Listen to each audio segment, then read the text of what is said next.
Am I the a-hole for housing my daughter but not my stepdaughter? Plus updates. Original post. I'm a 48 male who inherited a beach house from my grandfather. The house has been in my family for generations, and it has a lot of sentimental value to me.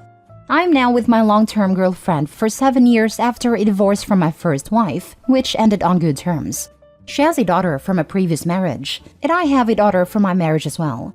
Our daughters are each 17, with mine being basically 3 months younger, and Kara, the oldest, will be 18 in May. Kara's been in my life for 7 years and we have a good relationship. However, she has an active father in her life, so I did not feel that role. I was in her life 50% of the time, so I have no doubt I played a large role in her life. But I wouldn't say father, but others do say a non-legal stepfather.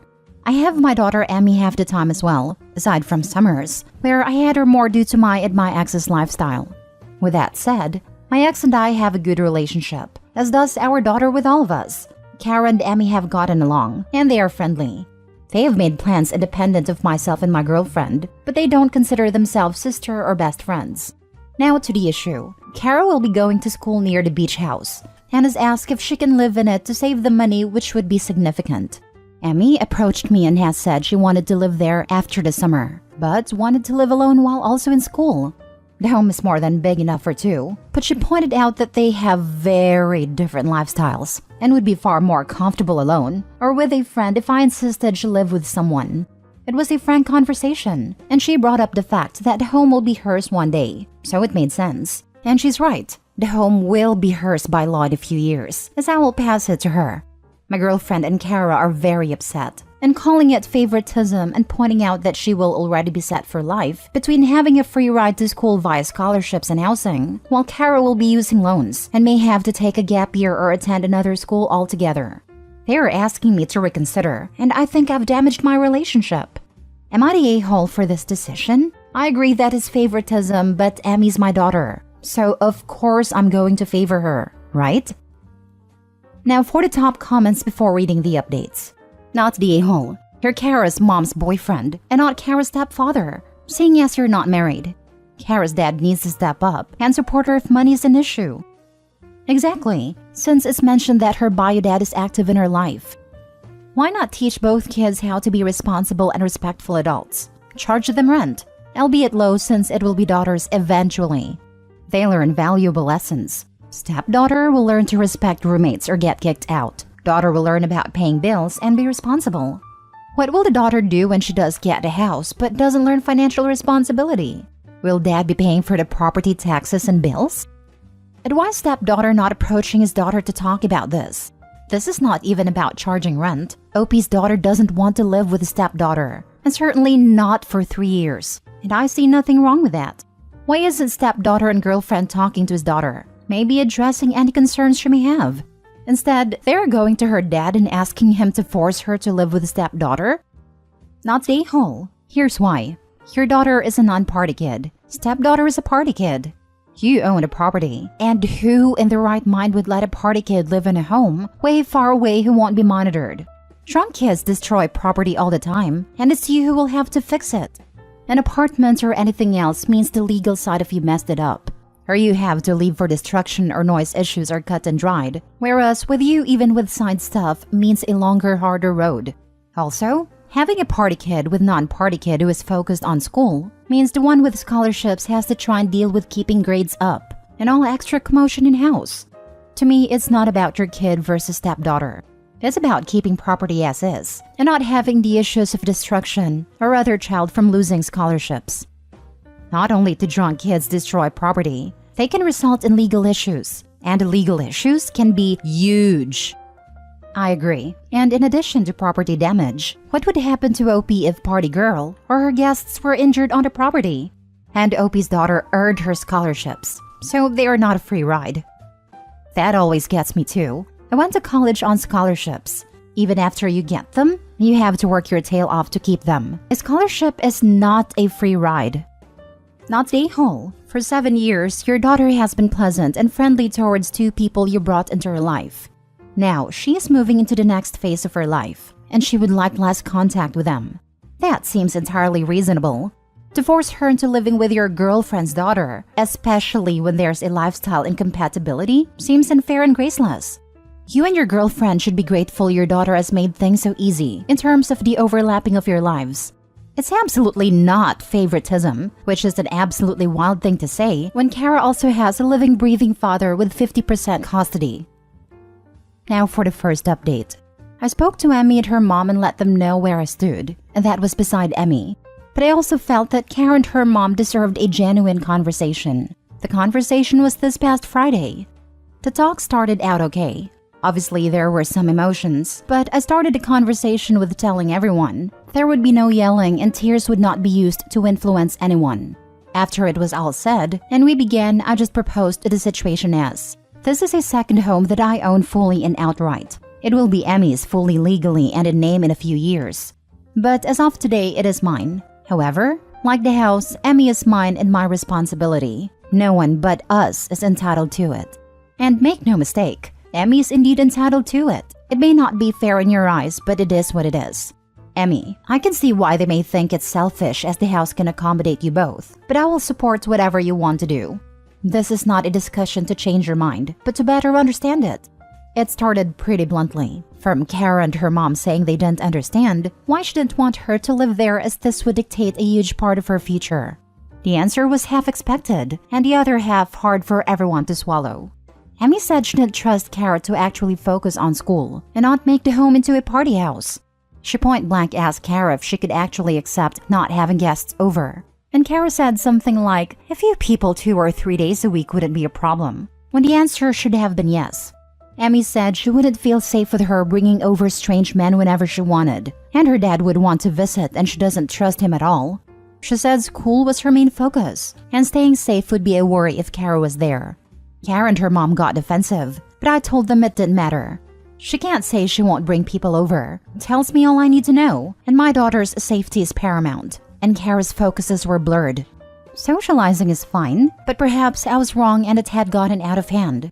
And I told my girlfriend that as her mother, she would have to address that, and that whatever the plan would be for Kara's schooling had she not ever met me, would have to be her course of action. As for Emmy, after the conversation, I told her she would have a roommate, as I felt it was important. She was okay with that, and asked if she could ask a friend. I told her yes, so all is good there. As everyone guessed, girlfriend is now ex-girlfriend. She asked me to stay somewhere else for a week, while she found somewhere to stay. But I reminded her that this was also my house, and she was free to leave whenever. She ended up going to stay with a coworker, but something happened and she asked to come back, but I told her it wouldn't be wise. That's the update. Daughter is happy and I'm better than I thought I would be. Today's a new day. X will figure it out, and Kara has time to learn and grow. Speaking of X figuring it out, did she get to learn how awful Reddit strangers were being about her daughter? Kara's probably already grown. Alert from this hopefully enough not to repeat her mother's mistakes. You stuck to your guns. And while I absolutely understand the safety aspect, which not a-hole for this, I stand by my previous replies that Emmy's going to grow up to very controlling, /entitled, /selfish, going by how she put things with no visitors at all, rather than just no dodgy people. Just seriously don't take on another partner now until A, Emmy's living her own life, and B, you're actually in love. Because going by previews, and especially your footnote here, you clearly weren't with your ex and wasted 7 years of her life, and you're the a-hole for this bit. I wish your ex and Kara all the best. They'll need it. Way to judge Emmy. Some people just want to focus on other things in life, and they don't owe anyone any explanations. Safety and security will always be a top priority in other people's life. What makes someone uncomfortable, as long as they are not stepping on others' rights, is fair. I'm trying to make a list of the things I would have done for free rent in college. Agree to not have friends over is way at the top. I stayed in the closet to graduate without debt. Right? Especially since there's a difference between never have any guests and have guests only on weekends and they can't be strangers and must be agreed upon ahead of time. It sounds like Emmy was willing to be reasonable as long as education was the focus, but a girlfriend's daughter saw it as a free party house. Her dad would want to visit and she doesn't trust him at all. It's odd to me that Opie glossed over this. Yeah, that alone would have me saying nope. I'm very glad Emmy isn't being put in that situation. Kara's response to Emmy's question really highlighted how incompatible they were going to be as roommates. It's good that she didn't pretend she would act otherwise, if she really had no intention to. But like, if Kara had abided by Emmy's request for several months, she might have built her trust up to be able to have more company over time. Yeah, and that was what she thought would be a reasonable response in front of the parental units. Reality would have been much more often, with many more people. Emmy knows her way better than any of the 4 parents for sure. Good for Emmy. She's gonna go far. Now for the last update. To make a very long story short, this was not the full conclusion that I thought it would be. I'm not super familiar with Reddit, and I thought that update was deleted or not posted by the moderators. So, Kara is now in jail. She was picked up in a stolen Kia by some friends, and they used the car to break into a pawn shop. I couldn't tell you what was stolen or how much was stolen, but some football cards were taken, and I guess they were worth more than a car and building damage. I understand people will say a lot about this, but I can honestly say she never did anything remotely like this. The worst thing I saw her do was break a dish on purpose when she was 13. As for my ex, well, she's living at a shelter now. She was not cheating on me, and I never thought she was. That was just people making leaps. Unfortunately, the woman she was living with asked her to join her and her husband for activities after moving in. She felt she had to do it for a place to live, and she regretted it. She told people at work and was terminated after refusing a transfer. My daughter and I are good, but mentally shook. If your intentions are pure, you don't lose people, they lose you. Never before have I seen this thought better illustrated. You didn't kick anyone out. You didn't end a relationship. You just communicated what was and was not acceptable for you, and the rest was on them. I'm kinda stunned about the audacity of the girlfriend telling Opie that he needed to move out of his house. She was going to try to keep the house, I bet. Getting her out once she was in the sole possession would have been a nightmare. It sounds like Kara's spiraling since the breakup. It must be hard knowing your mother lost her long-term relationship / common law marriage because of you. The girlfriend didn't need to torpedo her relationship because her kid wanted free rent. That much isn't Kara's fault. The ex-girlfriend and daughter could have had everything with Opie, and now have nothing because how entitled they were. I do think they were with Opie for the money, to be honest. So I was originally thinking it sucks that they were left so destitute. But then I was like, wait, WTF? They were living with Opie for 3 to 4 years. Ex-girlfriend could have been saving up, while Opie presumably paid more for expenses. But reading between the lines, she probably didn't do that, and just spent all her money with the expectation of relying on Opie for more. It's still crazy how fast they fell though. Last story. Am I the a-hole for not giving a wedding present I promised because I was uninvited? I-32 male was invited to a wedding of an acquaintance of mine named Molly a few months ago. I'm not super close to her or her fiancé, but I love weddings, so I said, yeah, I'll go. Now, the relevant part here is that I have a very good career and make an excellent living. Plus, I love giving gifts and splurging a bit. So I spoke with Molly and her fiancé and promised them a custom-made gaming PC since they game together. They were very happy and thanked me a lot. The price of the PC would come out to be a little over $1,500, not counting the monitor I was willing to throw in. Then 2 months ago, Molly told me that, unfortunately, I had to be uninvited to the wedding as part of a cost-cutting measure. She apologized, but assured me it was only because of cost. I was upset, but let it go. Then I found out a week or so later from a mutual acquaintance that was still going, that Molly told her she had to cut people because she needed the invites for some of the groom's family who decided to come. I was angry, so I decided not to give Molly the PC I promised. Molly's wedding happened 2 weeks ago, and from what I can tell, it was a nice ceremony. Afterward, she actually texted me, asking if we can talk about when the PC would arrive. I asked if we could call. She said yes, and I told her that since I didn't go to the wedding, that I wasn't going to get her a gift. We had a long argument, where she said I was being petty, and that I was holding it against her that I couldn't come, and that I made a promise. I didn't tell her what I knew because I wanted to protect the person who told me. She called me a petty a-hole and complained to our friend group. I explained to few select people the whole story and most agreed with me, but some said that weddings cause people to make tough decisions that aren't personal.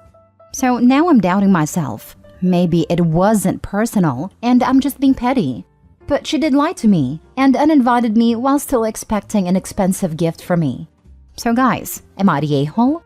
Edit. Anyway, I just had to say that I didn't feel entitled to being invited over the groom's family. I just didn't appreciate being lied to. Had she told me why she needed to cancel, then I wouldn't have minded as much. I just don't understand the need for subterfuge. Also, I don't know anything about PC gaming. I'm a console gamer. I saw some people saying that PC was cheap, so I'll explain. I looked up a gaming PC from a site called Digital Storm. I gave them a model, they liked it, and I ordered it. Also, I don't plan to stop giving gifts, but I will probably scale back on the grandiosity. Hope that clears up stuff. Thank you all. Molly's delusional if she expects an acquaintance who was uninvited to still give a gift. Not the a-hole. There's honestly nothing else to say here. This is it. End of story. And a gift of that magnitude? Sheesh. That's the real reason she's angry. If she was expecting a small gift from OP, there would be no issue here. She realized she lost out on an awesome gift, and she's mad about it. I'm not sure how she didn't see that coming, to be honest. Like that should have been the expected outcome of uninviting someone. Not the a-hole. Wedding presents are commonly given by wedding guests and close family and friends. You weren't any of those things. And on that note, you aren't particularly close. So why did she invite you, other than your generous reputation? Seems to me she tried to pull a fast one and failed. Well, we're part of the same circles. We've gotten closer over the past year, and she invited some people from our friend group. I made the initial cut, I guess. Plus, I guess she did hear about my gift giving. I would never have the poor taste to uninvite a friend from an event and still expect a gift. If anything, she should be making it up to you.